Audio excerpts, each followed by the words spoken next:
عزیزا سلام، امیدوارم که خوب و خوش و سلامت باشین در کنار خانواده عزیز خود. اگر کسایی که ویدیوهای من تماشا کردن، چینل را سابسکرایب کردن، ویدیوها را لایک کردن و کامنت های مقبول دادن، از اونا یک تشکری خاص کنم و واقعا وقتی کامنت های از شما عزیزا را میخوانم روحیه میگیرم و خیلی خوشحال میشم که ویدیو زیادتر پر کنم و ویدیوهای زیادتر برای شما نشر کنم.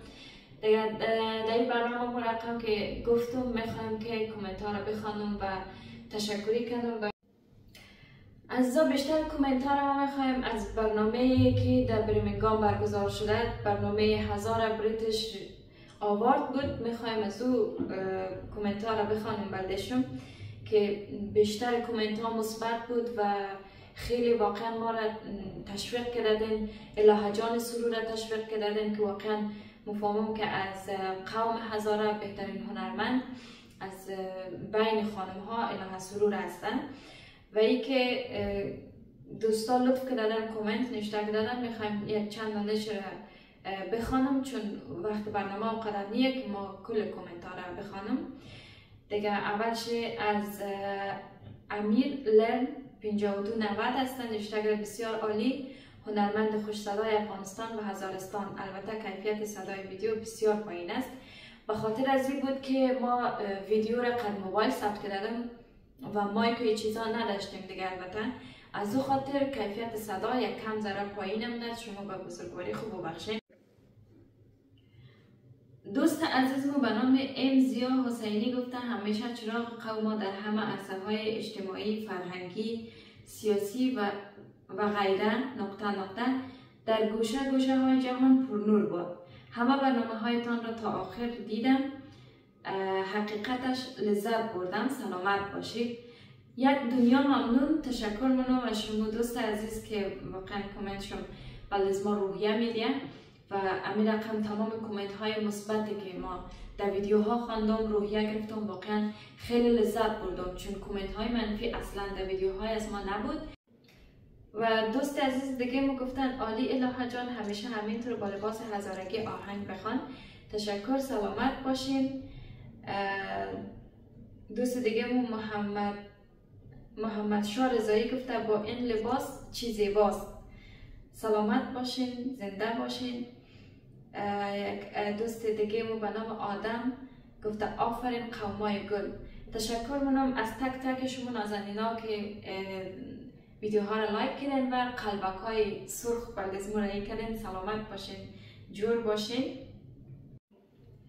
و دوستای عزیزی که از ما سوال پرسیدن که چطور میتونیم در مورد از این برنامه ها اطلاع پیدا کنیم دیگه، پیشنهاد از ما اول ایه که چینل سابسکرایب داشتین چون برنامه اسکیجول شنه، برنامه تعیین شنه وقت چی ای که در کجا برگزار میشه دیگه. ما اطلاعات چی را در این چینل بلده شما میلوم و شما اطلاع پیدا کنین.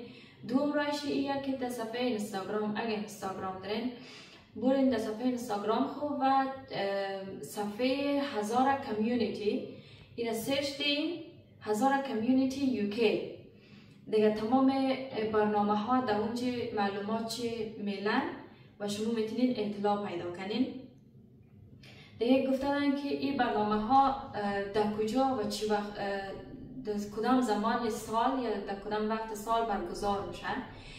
این برنامه ها معمولا در سال یک بار برگزار میشه و در شهر برمنگام برگزار میشه. میگرن همونجا چون دوستا افغانای عزیز ما، هزاره های عزیز ما زیادتر در شهر برمنگام میشن، از او خاطر برنامه را همونجا سالانه برگزار مونن. این بود از سوالات و کامنت های شما نازنینا. از این کسایی که کامنت خوانده نشد بسیار زیاد معذرت میخوایم، ببخشین. انشالله که در برنامه های بعدی حتما کامنت های شما نازنینا را میخوانم. و یک چیز نگفتنم نه که میخوایم بگیم منتظر یک برنامه بسیار خوب از مو باشین که در شب یلدا تصمیم داریم یک برنامه عالی بلده شما بگیریم و نشر کنیم دیگه. فعلا میخوایم خداحافظی کنم، برنامه را میش در پایان برسونم. بازم چینل سابسکرایب کنین، ویدیوها را سیر کنین، کامنت های خوب را بدین، انتقاد دارین، پیشنهاد دارین بردو دیدن. انشالله که انتقادایشون تا جایی که توان داشتشون میخوایم که از او استفاده خوب کنم و در ویدیوها از استفاده کنم.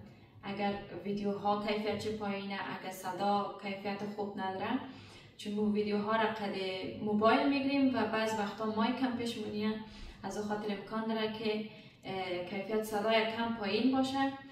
دیگه شما ببخشین، بازم نظریات و پیشنهاد و انتقادات خود بلدیز ما در کامنت ها نوشته کنین. دیگه فعلا وقت شما خوش، روز شما خوش، انشالله که همیشه خوش و خندان باشین. خداحافظ.